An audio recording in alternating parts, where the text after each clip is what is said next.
begin. So again, welcome everyone. My name is Jason Blakeburn, and this is the ReOrienting, the Global Study of Religion online lecture series hosted by McGill University.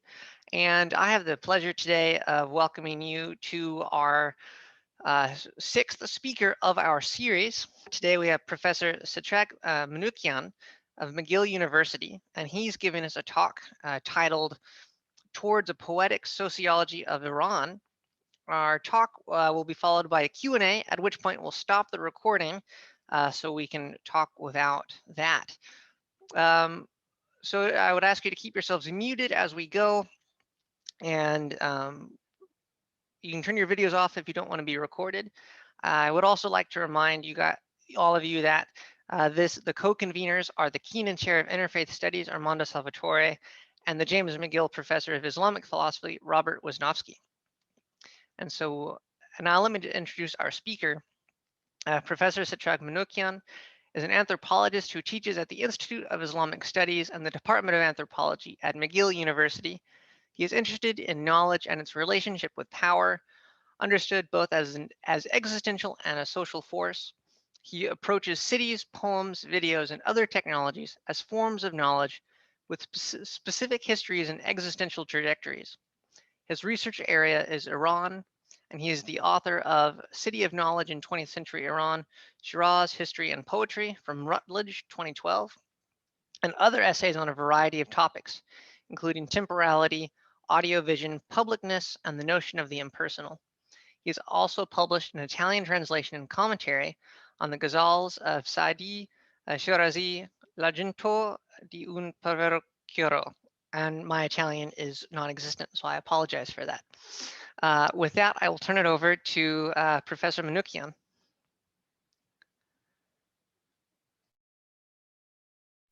Hello, everyone. Thanks to all of you for being here. Thanks to friends and colleagues who are attending. Thanks to Rob, and thanks especially to Armando Salvatore for inviting me to present my work in this illustrative series, and for our ongoing inspiring conversations, Armando. And also thanks to many others in Shiraz and elsewhere who are helping me.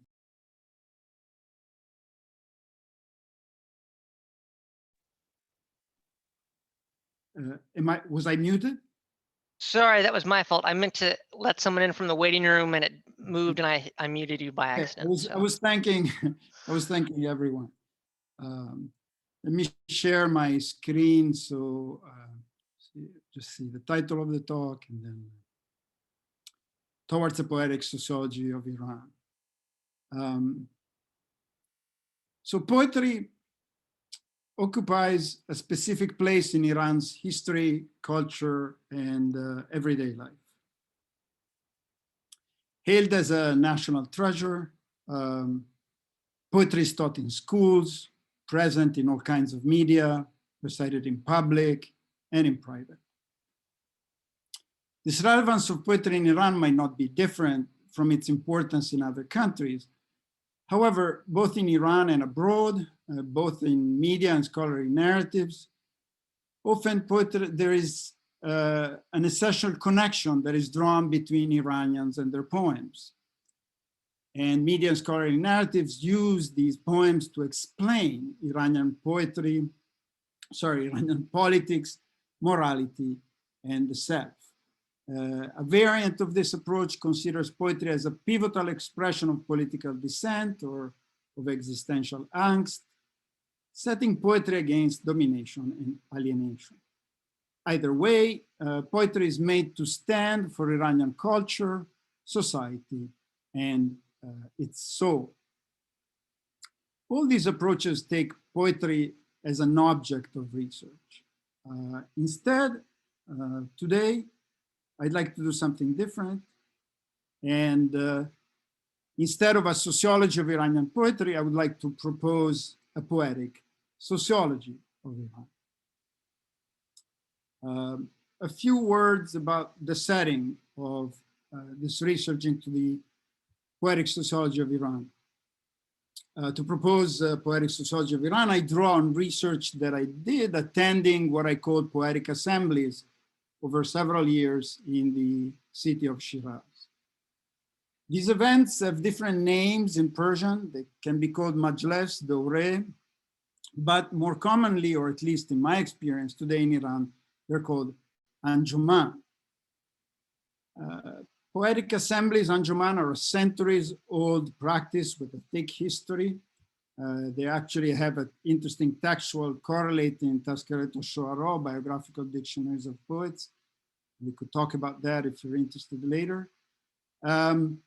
They consist in gatherings of people getting together to recite poems to each other and comment on them. Nowadays in Iran, poetic assemblies take place in a variety of locales, private houses, courtyards, office buildings, libraries, even large lecture halls. People sit in a circle on the ground, or today more frequently around tables with microphones and office chairs, and read poems to each other and discuss them. As you see from these images I just collected from the internet, it's immediately clear that it's a gender practice, as any practice actually in the world. Poetic assemblies also have a very various formats. They're intimate gathering of friends that might be inter-gathering of friends, as in Nilufar Hoeri's new book about poetry and prayer, or they can be more organized sessions, formalized meetings, like the ones that Susanna Otseska described in her book on young Afghan poets in Mashhad, or they can be even very large meetings in institutional settings and ceremonies. Now, just to give you a sense of this complexity, anjuman are important for poetic practice and composition, but are not necessarily considered the site of the most exciting literature or poetry in contemporary Iran. And they do have many critics. They're seen often as a bit quaint, a little retro maybe, and very emphatic kind of settings. There's a lot of posturing and empty discussions. This is what the critics of these anjumans say. But what I present today is not so much an ethnography of these anjuman per se. I use anjumans here as settings, as locations, to elaborate what I have called a poetic sociology. By sociology, here I mean a descriptive science of relations. And if you're interested to know why myself, as a deeply committed anthropology, I use the term sociology, you can ask me, and I think I'm using it for a specific reason. By poetic sociology, I mean a description of poetry as a relational modality. And more specifically, poetry as a relational mode of existence. This is what I will focus on. Poetry as a relational mode of existence. My argument is that poetry as a mode of existence works by establishing a relation between sensations and forms, between how one feels and the expressive patterns in which these feelings, or I prefer to call them sensations, take shape. Today, especially in anthropology, the usual way to think, or the prevalent, let's say, way to think of the relation between sensation and form is to approach this relationship as a process of subject formation or habituation, a process whereby a volitional self subjects its sensations to a disciplining process, or in a different theoretical framework, such subject is being interpellated to subject its sensation to a disciplining process by other forces, either with the big O or the small O and S. So subjects discipline their sensations in order to orient perceptions and feelings towards a normative goal. This is the view that is prevalent in the anthropology of Islam, for example, but there are many other variations of this kind of formulation of subject formation and habituation that are used nowadays in contemporary anthropology to read, for example, Iranian society as a whole. And even more generally speaking, very broadly, any ethic modality is characterized in this way. Also, for example, think of discussions about adab, not all of them, of course, but also about farhang, whether you translate farhang as culture or as civilization. I argue that in contrast to this idea of subject formation, a poetic modality deterritorializes such process of subject formation and takes it elsewhere, making it inoperative. While poetry does inhabit forms and norms, nazm, nizam, its encounters with sensations are such that they escape the self-disciplining, self-fashioning determinations. They elude Foucault's technologies of self and instead constitute a temporary impersonal plane of existence that suspends instrumental determination and points towards existence as such. This, at least in my view, is the power of poetry I encountered in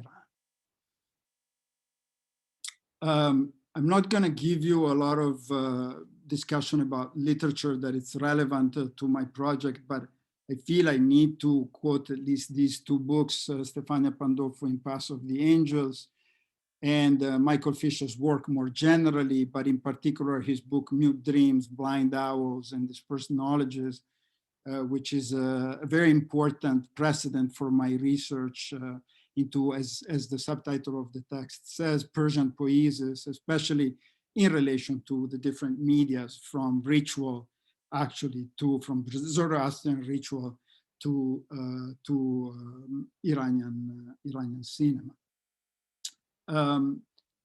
So in what follows for the rest of the talk, I will describe three interrelated aspects of the poetic relationship between form and sensation: a poetic logic, a poetic pedagogy, and a poetic sociology, as the title of my talk. Of course, there are other aspects as well: poetic technology, perhaps a poetic physics, and we could continue these discussions on other aspects. But as for today, I will focus on these three. Poetic logic first. What do I mean by poetic logic? By poetic logic, I mean the patterns of poetic thinking. And to enter this world of poetic thinking, let's go for a second to an Anjuman, to a poetic assembly. In the summer of 2015, I attended in Shiraz a meeting of the Anjuman Shiraz Shenosi, a poetic assembly that met every 2 weeks in a recently restored pavilion in one of the city parks. I arrived early, introduced myself to the 3 or 4 people already present, some of whom had been informed by a common acquaintance that I would be attending. While waiting for other participants to show up, as in a Zoom meeting, people chatted, conversations wandered from one topic to the other, and inevitably turned to poetry. Seated next to me, a tall, slim, middle-aged man with a conspicuous white mustache started asking about my interest in poetry and soon adopted a pedagogical tone, elaborating on the relevance of similitude in Persian poetry. You see, he told me, este ore, and now you decide if you want to translate this as similitude or as metaphor. The debate, of course, has been ongoing for a very long time. I prefer here in this case to translate as similitude for reasons that might become clear. Este ore, the poet told me, similitude works this way. If I simply say sarv, the first thing that comes to mind is its literal meaning, the cypress tree, sarv. But when you say sarve bolande man, my tall cypress. Then you create a similitude. You express a likeness between the cypress and the beloved. This, he went on to tell me, is what makes poems Del Neshin. Del Neshin can be translated as pleasant, but literally means, and more poetically, that the poems sit in the heart. And Del, heart, you know, in Persian, is the organs of emotion in the Persian poetic tradition. You see, the poet continued, similitudes allow the audience to like the verses and to let their brain mull over them for a bit. Magz dargir mishe, magzeshon dargir mishe, while searching for their meaning. In Persian, he added, we call this entrapment, dargiri, literary pleasure, lezate adabi. Two basics but important observations can be made about this poet ideas on poetry. First, poetic pleasure is an associative activity. Similitudes, associations, lift words from their habitual reference onto a different plane, creating wonder, entrapment. Wonder here is something of a sensation. Forms and counter sensation. Poetic associations, materially, technically, are made possible by kasre zafeh, the syntactical particle that in Persian links noun to each other, or nouns and adjectives, or nouns and pronouns in associative chains, like the one we have here. Sarve, bolande, man. The view of poetic pleasure as associative entrapment relates deeply to the rich Persian poetic tradition in which rhetorical figures occupy a central role, but is also consonant with 20th century structuralist approaches, which have been also pursued in Iran by several generations of literary cliques. Second observation from the poet's word, literary or poetic pleasure is a sublimated mental exercise that turns the longing for the beloved, young boy, tall and slim as a cypress tree, into, and therefore there's an erotic element here, into an intellectualized decoding exercise. But this exercise is not only intellectual. In fact, as if to clarify further that literary pleasure does not necessarily reside in the semantic dimension of the poem, but is also or foremost related to the combination of sound and sense, the poet went on to recite and write on my notebook a verse entirely based on sound alliterations by the famous poet Hafez.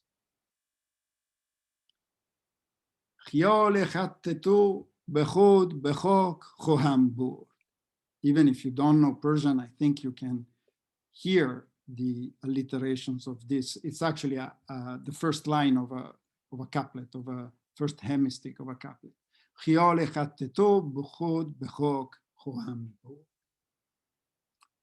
Translation approximate, I will carry the image of your mustache line with me to the ground, to the grave. Me.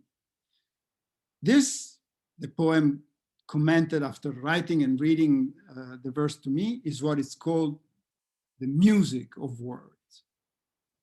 And he also commented on the untranslatability of this music, because such verses are very difficult to render and also appreciate in a different language. When he mentioned the music of words, he was possibly making an implicit reference to the well-known essay by the poet and literary critic Shafiq Katkani, one of the Iranian scholars who introduced Russian formalist criticism in Iran. And in fact, it was formalist linguist Roman Jakobson who, restating Paul Valéry's idea that poetry is a hesitation between sound and sense, famously described poetry as an alternation between warranted and frustrated expectations. Unlike mental pleasure, the result of the poetic decoding exercise is not a definition, an argument, or even an idea. It is an altogether different logic. that by associating and dissociating sound and sense opens an existential zone of indistinction created by the warranted and frustrated expectations, where sound and sense, form and sensation resonate onto each other without resolution, without determination. A resonance that, as philosopher Jean-Luc Nancy would say, is common to all phenomena and is a coming and going. It's the vibration of a so-called thinking substance. And I think it's evident how, at least in my rendering, we're quite far from self-cultivating subjects in this poetic logic. Resonance deterritorializes language, intensifying its habitual preference that remain active but are transformed. Of course, here it would be limiting, as Jacobson did in 1960, it would be very limiting in the 21st century, I think, to consider this resonance as purely a linguistic practice. Because in my view, at least, poetic relationality is far-reaching. It encompasses the cosmos, so to speak. So now, to specify a bit more poetic relationality, let's move to the second aspect of my sociology, poetic pedagogies. Anjumans are by default, by definition, pedagogical settings. They've been so for centuries. They've been central to learning how to compose poetry. In fact, at the Anjuman where we were just before, as soon as the poet with the mustache read Hafez's line, a discussion on the second word in the hemistich ensued. While my interlocutor used the word chat, another participant argued, and probably with reason, that the correct word in Hafez's verse was in fact khol, which means mole, is a mark of beauty in Persian. So the rendering would be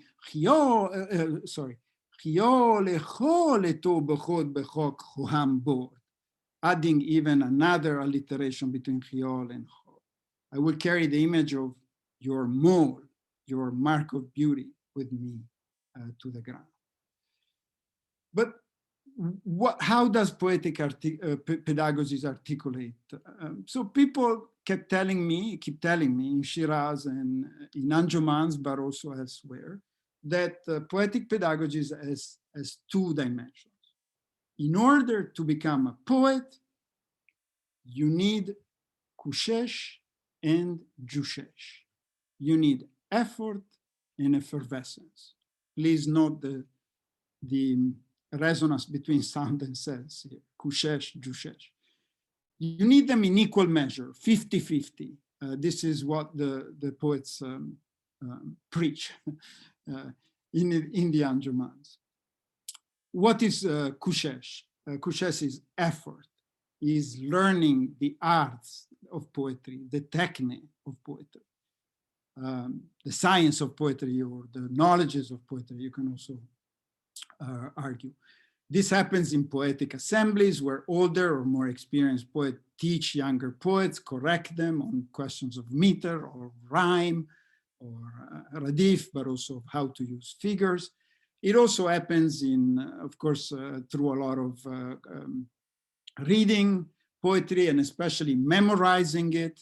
You might know the famous 11th century Shams Qais, who wrote that in order to become a poet, you need to memorize at least 10,000 poems, then you forget them. And once you have forgotten them, then you can start your own poetic practice.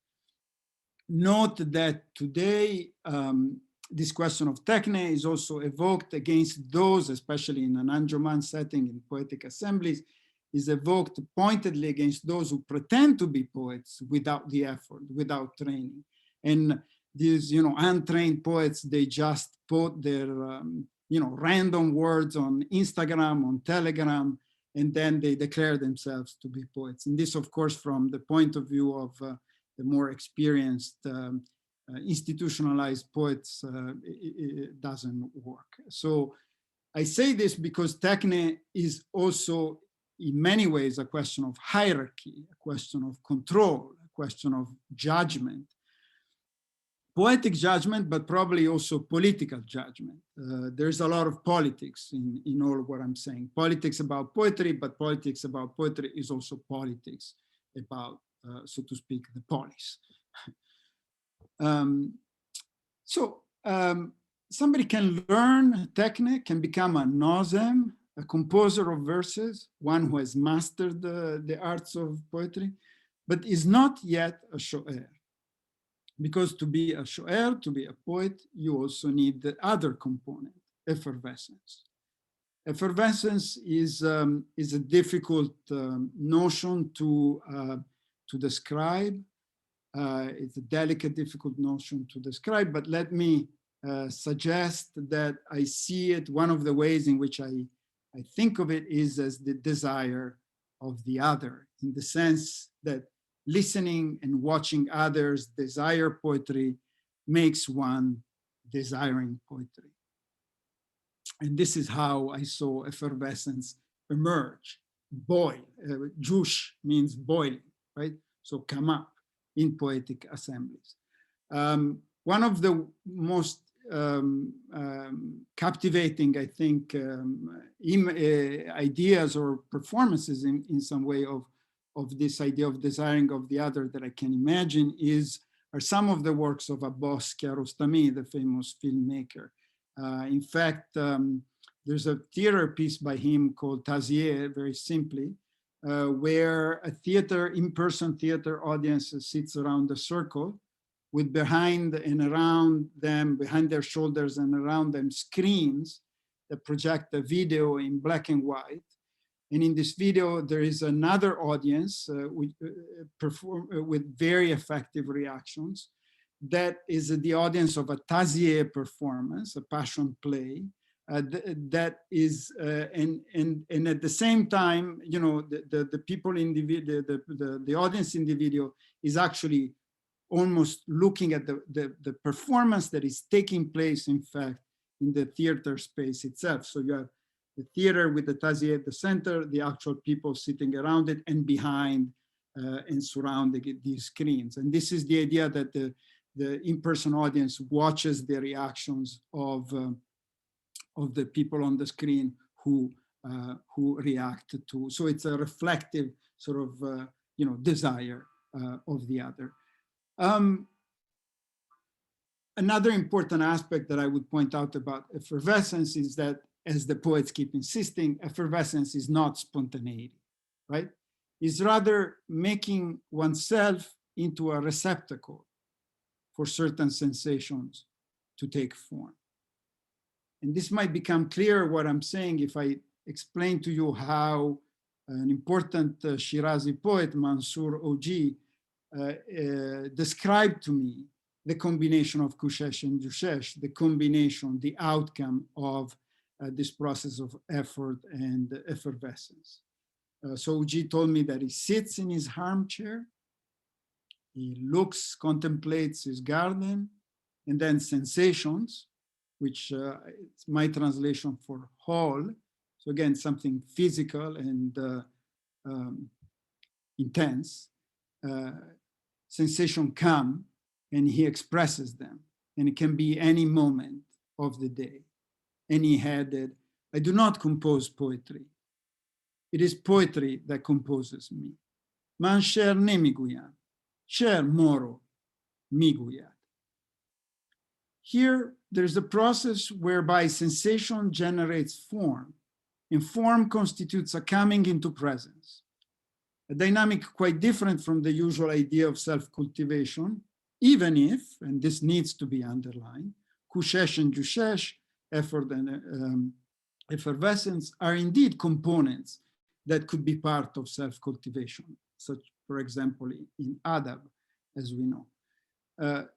Different also from subject formation, this modality I'm trying to describe here, of modality of poetic existence, because instead of the active passive dialectic of subjectification, there is a third mode, almost a third verbal mode, a median relationality at play in this mode of existence.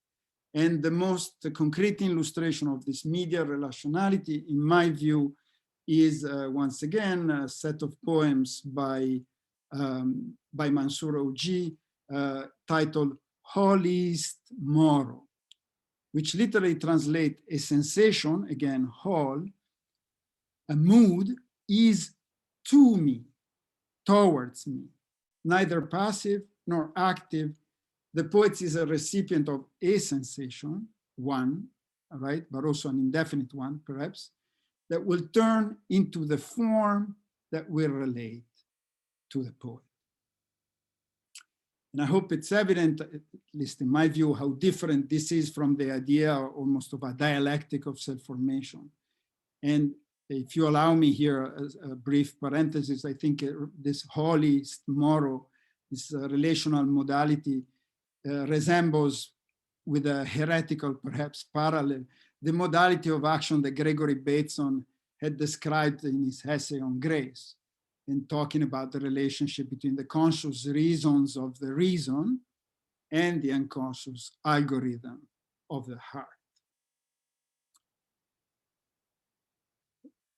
Move now to my final aspect for today of poetic sociology is poetic sociology itself. In fact, all I have talked about up until now is already poetic sociology,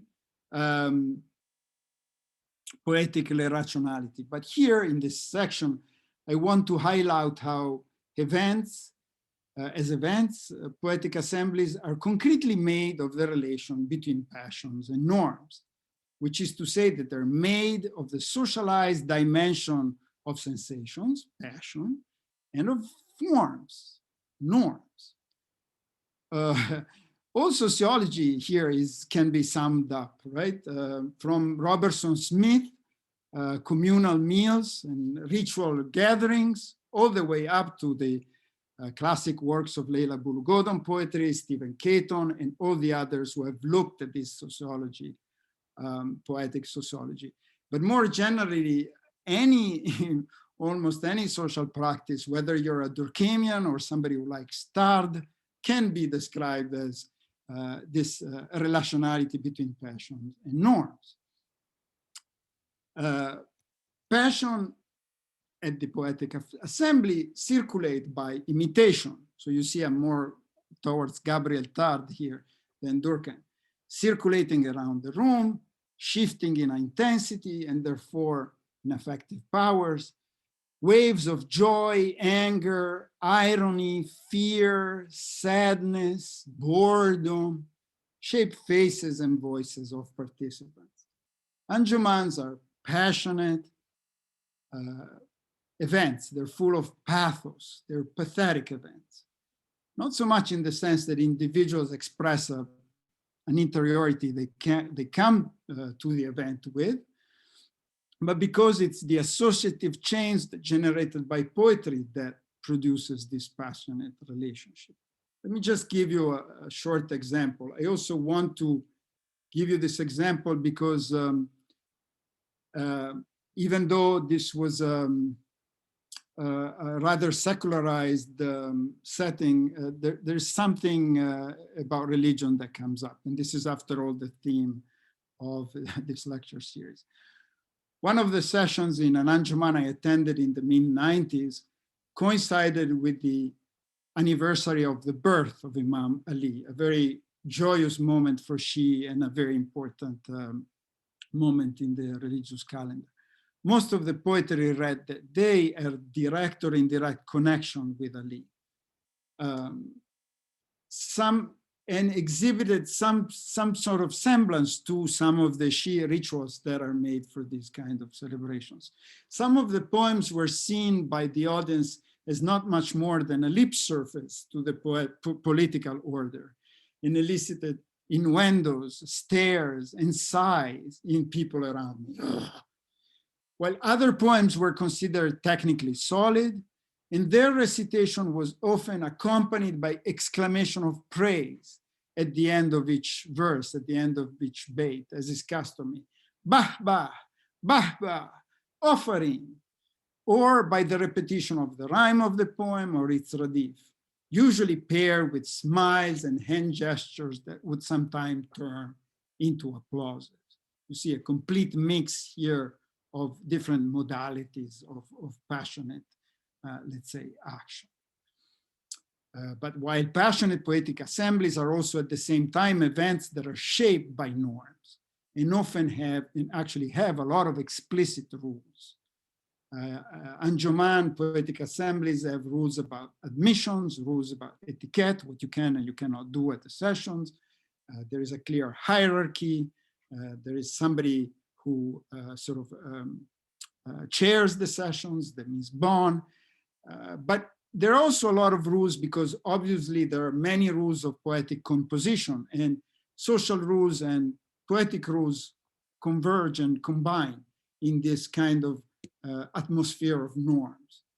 But don't think that these rules are blindly followed. On the contrary, discussion and contestation of these rules is very much what a poetic assembly is about.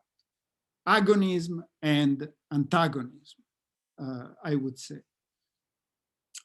At the Anjuman, passions and norms might be in a disjunctive or in an alienated relation to each other, but they're very much complementary.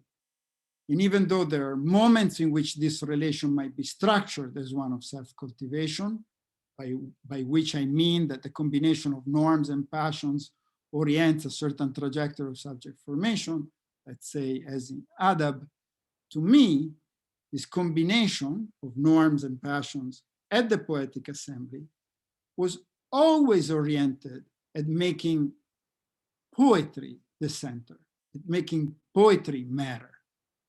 And make poetry matter in a way that the participants felt absolutely necessary and fundamental, as if their life, their very life, was at stake, whether it was a question of rules or passions.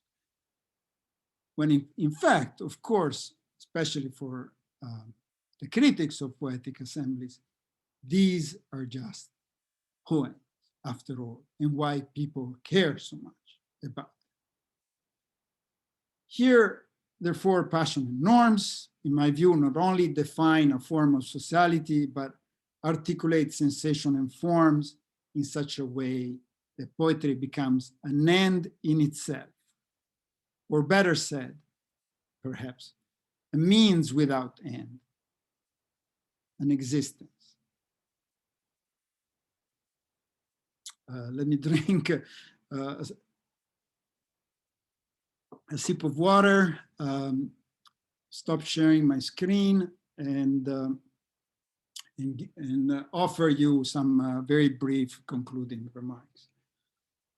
A poetic sociology is an account of how the relation between sense and sound, effort and effervescence, passion and norms, in some between form and sensation, constitutes a modality that, in my view, escapes the instrumentality of projects of self-cultivation towards a higher good. Even though a poetic mode of existence certainly, nevertheless, also inhabits such self-cultivation in itself. While these ethical trajectories involve processes of subjectification, of monitoring of oneself or others and the world, of self-reflection, a poetic relationality, as I try to show, has the power to deterritorialize this directionality. And thus, in my view, elides the ethically constitutive distinction between how one should be and how one is. When poetry works, certainly it doesn't always work, it establishes a plane of immanence that constructs this poetry as necessary for life, and vice versa, plane of immanence where life is necessary for poetry. And I would call this encounter a bio-poetic ground, if you allow me the pun. And here my talk comes to an end. But this is just, of course, the beginning, because as today I've mostly focused on these deterritorializing moments of poetic relations.